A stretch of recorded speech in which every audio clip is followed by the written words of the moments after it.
माझी तर नावं पण ठरली आहेत. हे बघा, मुलगी झाली तर अभिला, मुलगा झाला तर अभिलाष. आणि ना आपण एक काम करूया, आपण ना मुलगा झाला ना तर त्याची रूम अशी छान ब्लू पेंट करू आणि मुलगी झाली तर पिंक करू. आणि जर ट्विन झाले ना तर आपण असं ना रोज सेम सेम कपडे घालायचो, इतके गोड दिसतील ना. आणि माझं ते ठरलंय, त्यांना आपण छोटे छोटे सायकल्स घेऊ. सायकल पुढचं स्कूल कुठल्या स्कूलमध्ये टाकायचं आपण? आणि मग नंतर higher education, graduation, post graduation, मग त्यांचं लग्न होईल, त्यांना मुलं होतील, आपल्या ग्रँडचिल्ड्रनची नावं पण ठरवावं लागतील आपल्याला. अभि, चेष्टा करू नका माझी. अगं चेष्टाने खरंच बोलतोय. तुझ्या डोक्यात आपल्या फ्युचर फॅमिलीचं अख्खं ब्लू प्रिंट रेडी आहे. आहेच रेडी.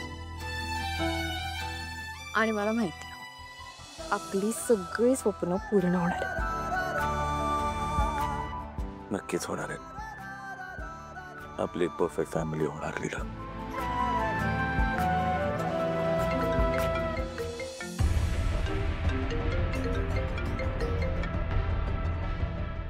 हाय,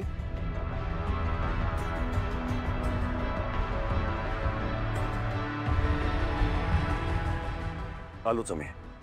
की करूया, मोठी पार्टी करूया. तुमच्या लक्षात येते का, आता आपण आजी आजोबा होणार आहोत. ताई कॉंग्रॅच्युलेशन. दुर्गाताई, तुम्हाला जर काही खावंसं वगैरे वाटलं ना तर लगेच मला सांगा, मी तुम्हाला लगेच बनवून देईन ते.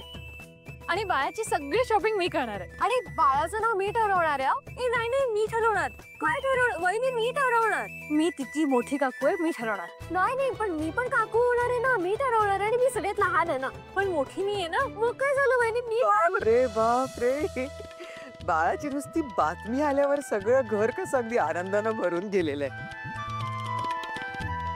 दुर्गा, माझी सगळ्यात मोठी इच्छा तू पूर्ण केलीस बाळ. देवाचे खूप खूप आभार. तेव्हा पुढे गोड ठेवायला हवं. तो पण त्याआधी किशोर, दुर्गाला एका चांगल्या गायनाकडे घेऊन जा. It's important.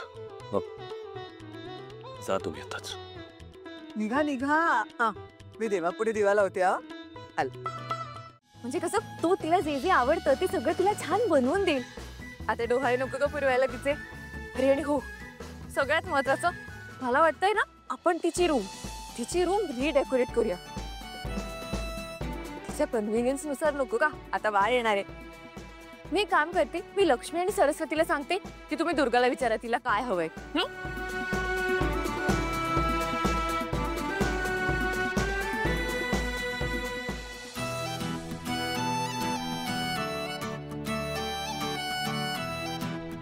सगळं तुमच्या मनाप्रमाणे होईल मॅडम. अभि,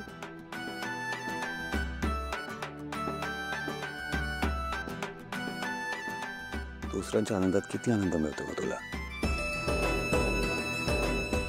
अभि, दुर्गा काही दुसरी आहे का? आपलीच आहे. आणि मला ना खात्रीच आहे, एकदा का लहान बाळ आपल्या घरात आलं ना की सगळ्यांच्या मनातले सगळे रुसवे फगवे सगळे पळून जातील आणि आपलं घर असं छान आनंदी आणि हसरं होईल. हो की नाही? असंच होईल.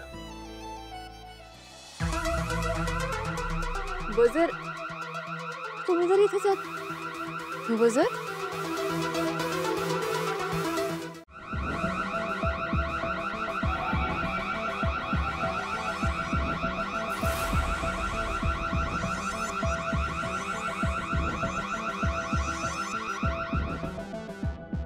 आजींनी बजर वाजवला नाही? म्हणजे नेहमी जे शिक्षा करतात, आज आजी शिक्षा करणार आहेत का? जरूर.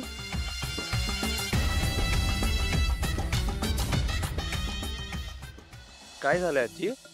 सांगते. आई, काय झालंय? काय प्रॉब्लेम नाही? काय बोलायचं तुला? दुर्गा किशोर आले नाही अजून? नाही, अजून आले नाही येत ते, पण येतील. मी एका वेगळ्याच कारणासाठी बजर वाजवलाय. आजी, अहो काय झालं? आमच्याकडनं काही चूक झालीये का? अगं नाही ग बाळा, किती पॅनिक होताय तुम्ही.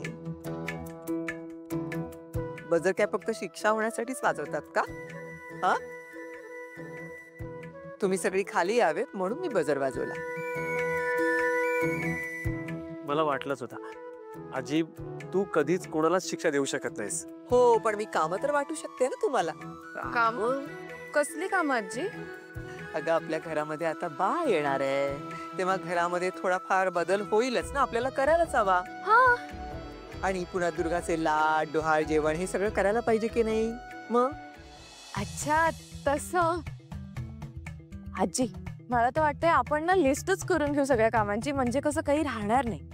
आणि मला वाटतंय दुर्गा बरोबर डॉक्टरांकडे मीच जाणार आणि तिचं डाएट चार्ट ते पण बनवायला लागेल. मी आजच आपल्या शेफशी बोलते आणि ते सगळं अरेंज करते. आता डाएट सुद्धा. आय नो तू आजी होणार आहेस पण मी ते आजोबा होणार आहे ना, तर आम्हाला पण काही काम करू दे की नाही. हो ना, आणि मी पण तर काकू होणार आहे ना बाळाची. मला दुर्गावेणी आणि बाळाची काळजी घ्यायची. म्हणूनच मी सगळ्यांना कामं वाटून देणार आहे, चालेल ना.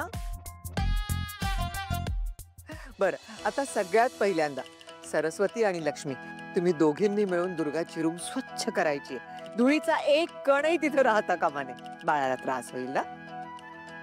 हो आजी. ओके आजी. मी रूम अशी चकाचक करते ना की दुर्गावेणी स्वतःची रूम ओळखणार पण नाही.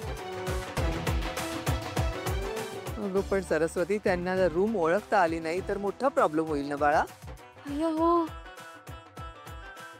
नाही छान करते छान.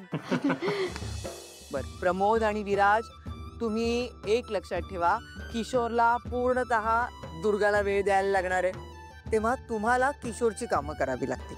कराल ना बाळांनो.